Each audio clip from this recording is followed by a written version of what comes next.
네, 안녕하십니까. 윤코치 연구소입니다. 네.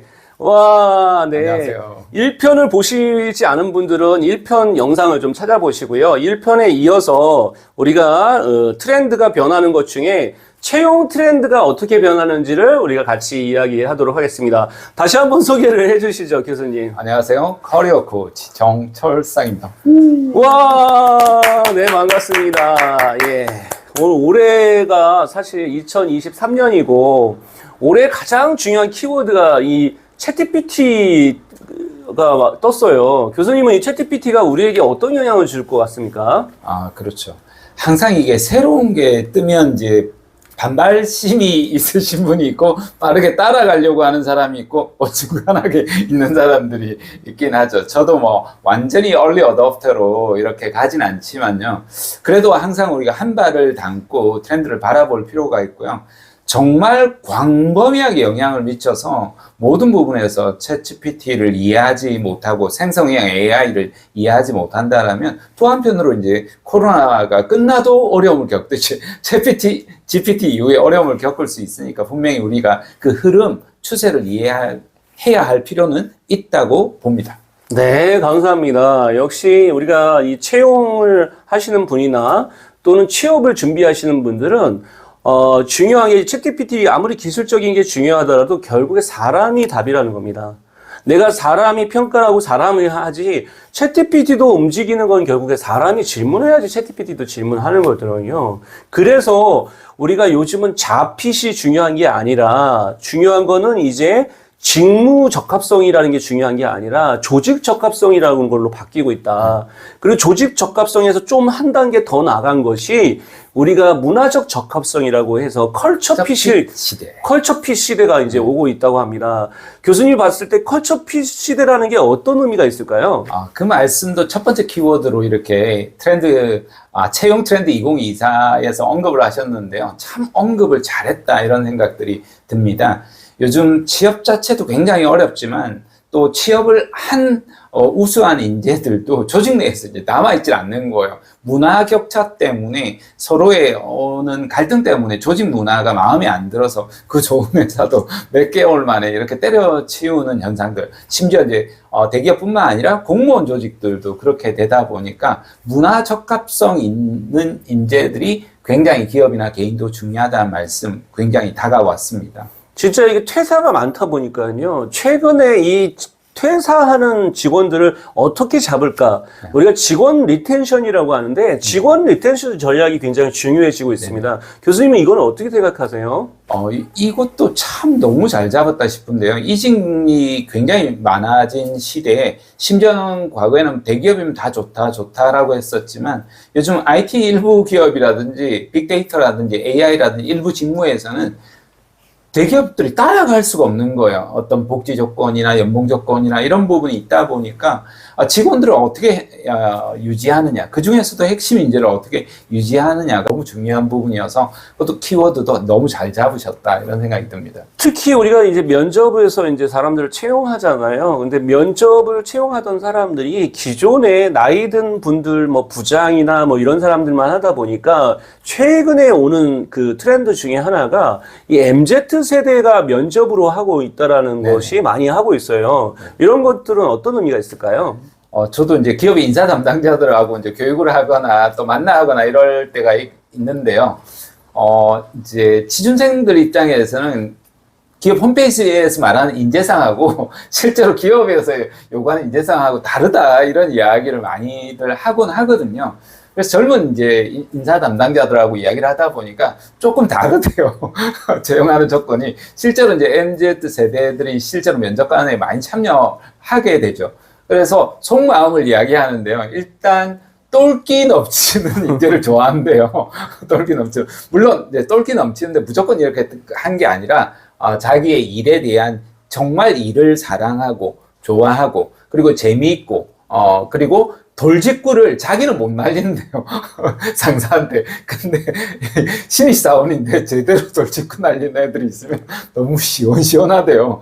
그런 사람들을 좋아한다. 이런 것도 이제 현지 면접관들이 가지고 있는 뽑고 싶은 인재들이 아닐까 그런 생각이 들었습니다. 인재상 같은 경우에도 많이 바뀌고 있는데, 그래서 사람이 점점점 이제 대체가 되는 측면이 있다고 합니다. 그래서 요즘 키워드 중에 하나가 바로 대체 불가능한 인재가 되게 중요하다라는 얘기가 많이 하고 있는데, 여기에 대해서는 어떻게 생각하시는지요? 진짜 이건 너무너무 중요한 것 중에 하나인데요. 생성형 AI나 뭐 어떤 단순 작업들은 실제로 기계나 컴퓨터가 AI가 대체할 수 있는 직업들은 사라진다라고 하지 않습니까? 실제로도 굉장히 많이 사라지고 있지요. 그러다 보니까 누구도 나의 일을 대체 불가능한 존재가 될 수 있는 것들이 이제 직업 세계 시장에서 살아남고 성공할 수 있는 전략이지 않을까 싶은 부분이 있었어요. 너무나 키워드가 대체 불가능한 인재라는 키워드가 되게 마음에 들었고, 실제로 그것을 어떻게 내가 대체 불가능한 인재가 될 수 있을 것인가, 그것을 어필해 나가는 것들이 굉장히 중요한 전략이 되겠다 이런 생각이 들었습니다. 아주 중요한 말씀이시고요. 또 요즘 기업들이나 IT 기업 같은 경우에는 회사가 옛날에는 헤드헌팅이나 이런 헤드헌팅 회사에다가 이렇게 많이 맡기고 했어서 아웃소싱을 많이 했는데, 요즘은 다이렉트 소싱을 많이 하기 시작하기 했다는 거예요. 회사 입장에서 우리가 어떻게 이런 좋은 인재들을 뽑아낼 것인가를 안에서 고민하고 있다. 왜 밖에서 헤드헌팅을 사용하는 거하고 안에서 이런 다이렉트 소싱을 한다는 거하고는 어떤 의미가 이렇게 바뀌고 있는지 교수님 한번 얘기해 주시면 좋을 것 같습니다. 네, 이게 과거에는 지금도 마찬가지로 취업 포털 사이트를 통해서 또 온라인 지원을 통해서 가장 많이 채용을 하고 있긴 하지요. 그런데 이게 우리가 인맥 채용이라고 예전에 이렇게 많이 했었잖아요. 그때는 되게 이제 부정적인 좀 인식이 많았던 것 같아요. 나의 어떤 친인척이나 나와 가까운 사람들을 뽑는 개념이라고 한다라면, 요즘 세대들은 이제 공정성, 이런 이제 수평성, 이런 것들, 객관성이라든 이런 것들을 굉장히 이제 중요시 여기다 보니까, 객관적으로 평가해서 좋은 인재들을 바라보는 눈이 인터넷으로 보는 것보다 더 명확하고, 그러한 것들을 우리 조직 내 인력들에게 또 우수한 인재들을 확보할 수 있는 전략으로 하자, 이렇게 내세운 부분에서도 굉장히 트렌디한 키워드다 이런 생각이 들었습니다. 이제 우리가 DEI라고 해서 다양성, 그리고 형평성, 그리고 어떤 포용성이라는 것이 중요해지고 있다. 그러니까 전 세계적으로 이제 우리가 포춘 100대 기업 같은 경우에 보면 대부분 이 DEI에 관련돼 가지고 전략을 갖고 있지 않은 회사가 없을 정도로 이 다양성하고 형평성하고 포용성이라는 게 이렇게 중요시되고 있는데, 우리나라에서는 어떤 부분에 영향이 있을까요? 채용에서 아무래도 조금 웃고는 있지만 좀 마음으로는 눈물이 날 수 있는 부분인데요. 한국에서 다 소화할 수 없는 부분들이 있다. 한국인들이 다 소화하기 어려운 부분이 있고, 아주 저급의 우리가 말하는 3D 일에서도 해외 인력이 필요하겠지만, 사실 아주 고퀄리티의 일들도 해외 인력들이 들어올 수밖에 없구나. 이거는 내가 원하든 원하지 않든 우리나라가 지금 인구가 감소하고 있는 측면에서 바라보더라도 우수한 인재들이 계속해서 흡입될 수밖에 없어야 되겠다라는 측면에서도 조직의 문화들이 굉장히 다양하게 이제 변동성들이 일어날 거다 이런 생각이 들어서, 너무 사실 용어는 좀 어렵지만 DEI라는 트렌드도 굉장히 잘 맥락을 짚은 트렌디 키워드다 이런 생각이 듭니다. 우리 커리어 코치로서 코칭을 할 때 이제는 이 마이크로 코칭이 되게 중요해지고 있다고 해요. 옛날에 우리가 강의를 할 때도 마이크로 티칭이라고 해서, 마이크로 티칭이라는 게 뭐냐면 너무 뜨는 얘기를 하는 게 아니라 하나의 미시적으로 어떻게 보면 시간을 조금 압축시켜서 그거를 이 사람을 이제 모니터링을 하면서 아주 디테일하게 이렇게 살펴주는 것을 우리가 마이크로 티칭이라고 얘기를 했더라고요. 이게 코칭에도 이제 요즘은 해외 트렌드 중에서 보면 이 미시적으로 디테일하게 살펴주는 게 되게 중요하다. MZ세대는 특히 이게 좀 뜨는 얘기보다는 디테일하게 얘기해 줬을 때 MZ세대들이 이제 먹히는 경우가 많아서, 이 마이크로 코칭의 확산에 대해서는 어떻게 생각하시는지 여쭤보겠습니다.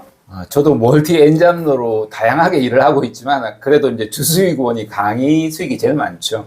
강의라는 것들을 하다 보면 강의는 이제 산탄총이지 않습니까? 또 굉장히 이제 광범위하게 여러 사람들의 여러 가지 주제를 이야기하게 되었는데요. 이게 이제 코로나 이후에 이제 굉장히 이제 집체 교육들이 이제 줄어들면서 온라인으로 교육한 부분도 있겠지만 사실은 코로나 이전에서부터 이미 이제 집체 교육들이 조금씩 줄어드는 상황들이었어요. 그러니까 어떤 형태로 이제 바뀌느냐면 소그룹 강의라든지 이게 이제 거의 코칭이나 티칭을 하는데 마이크로 티칭으로 이제 하셨던 말씀이었죠. 그러다가 그게 거의 1대1 초개인화 맞춤 교육들이 이제 생기는 거죠. 코칭을 통한 교육. 그러니까 그 각 개인이 다른 각기 가지고 있는 욕구들을 빠르게 전문가들이 해결해주는 이런 것들이 교육 분야에서도 또 조직 분야에서도 변화해 나가는 그 맥락을 굉장히 정확하게 잘 짚으셨구나 이런 생각이 들었습니다. 네, 아주 마지막으로 이제 우리가 그 채용 트렌드 2024를 이제 같이 말씀을 드렸고요. 2024를 준비하는 취준생이나 또는 이 인사 담당자들이 채용 트렌드의 마지막 한 말씀을 좀 해주시기 바랍니다. 마지막 한 말씀이 항상 제일 어려운 것 같아요. 취준생과 이제 인사 담당자는 창과 방패죠. 한쪽은 뚫으려고 하고 한쪽은 방어해야 하려고 하는 상황이고 아마 윤코치님도 그렇고 저도 그렇고 면접관으로도 가기도 하고 취준생 앞에 서기도 하다 보니까 창과 방패 어떤 편을 들어야 되나 이런 생각도 들지만 어떤 편을 든다라는 개념보다는 우리가 조금 더 큰 그림을 저는 그려야 될 필요가 있다라고 늘 믿고 있습니다. 그러니까 개인의 입장으로 본다라면 자신의 역량을 펼쳐서 그것을 개인의 발전과 또 조직의 발전과 우리 사회 발전을 위해서 일을 해야 될 거고요. 조직 역시도 마찬가지입니다. 단순히 좋은 스펙을 이제 뽑으려고 하는 부분들 많이 탈피하셨지 않습니까? 그러니까 그 개인이 어떤 일을 하는 봉급쟁이라든지 이런 어떤 부속품이라는 개념보다는 이 조직 내에서 이 개인이 성장을 통해서 개인이 성장해 나간다라는 것은 예전에 뭐 퇴사하더라도 막 욕을 했다라면 요즘 그러지 않는다라고 합니다. MZ 면접관들은 조직 내에서 있는 동안에 최고의 성과를 내려고 하는 자세. 그렇다면 나간다 하더라도 기꺼이 응원하고 박수해주는 그런 조직들이 오히려 성장해 나간다라는 겁니다. 그런 측면에서 서로가 누군가 이기고 지는 게임이 아니라 서로 상생하는 문화로 나아갔으면 좋겠다. 이런 마음이 들었습니다. 와, 네. 제가 우리 교수님을 20년 동안 알고 있는데요. 정말 짧은 시간에 이 10분 안에 이거를 과연 할 수 있을까 저는 고민이 많았는데 정말 대단하십니다. 이 짧은 시간에 이렇게 딱 정리를 해주시니까 아마 이거를 듣고 있는 구독자나 또 구독하지 않으신 분들은 반드시 구독하셔서 제가 많이 아는 선생님들, 좋은 분들 이렇게 여러분들 소개하고 같이 이렇게 나누는 시간을 갖도록 하겠습니다. 오늘 귀한 시간 내주셔서 감사합니다. 우리 안녕. 정 교수의 인생 수업도 구독, 좋아요, 알림 설정. 여러분 모두 안녕. 네, 고맙습니다.